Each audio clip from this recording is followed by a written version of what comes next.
76 siswa siap mengibarkan bendera merah putih pada upacara peringatan Hari Ulang Tahun atau HUT Kemerdekaan Republik Indonesia ke-80 di Kota Palopo, Sulawesi Selatan. Mereka dikukuhkan sebagai pasukan pengibar bendera atau Paskibra oleh Wali Kota Palopo, Naili, di Aula Saukotae, Rumah Jabatan Wali Kota Palopo pada Jumat 15 Agustus 2025 malam. Anggota Paskibra yang dikukuhkan merupakan siswa dari berbagai sekolah menengah atas atau SMA sederajat di Kota Palopo. Orang tua dan wali siswa turut menghadiri pengukuhan tersebut. Tidak sedikit dari mereka yang meneteskan air mata melihat anaknya dikukuhkan sebagai anggota Paskibra. Usai dikukuhkan, anggota Paskibra tingkat Kota Palopo mendatangi dan memeluk orang tuanya. Salah seorang anggota Paskibra, Muhammad Arif Fadil, merasa bangga terpilih menjadi anggota Paskibra tingkat kota. Arif mengaku sudah setahun mempersiapkan diri untuk menjadi anggota Paskibra tingkat kota.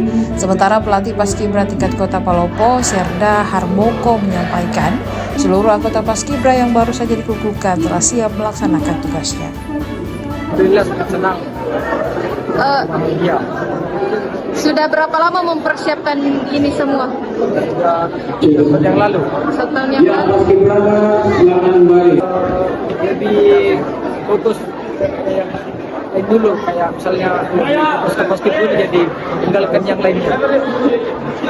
Kesiapannya menghadapi pengibaran bendera besok lusa seperti apa, Kak? Sudah berapa persen?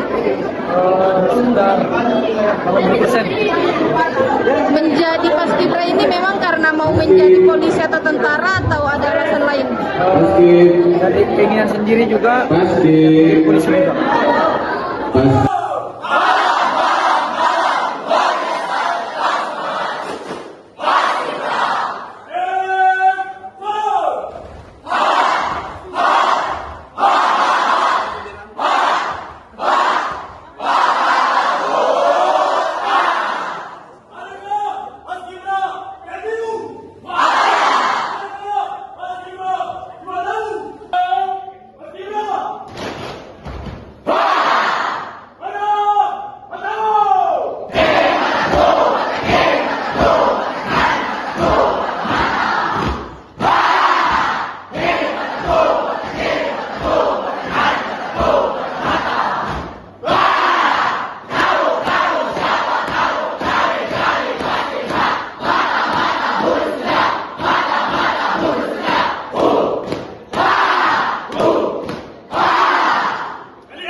Download Tribun X sekarang, menghadirkan lokal menjadi Indonesia.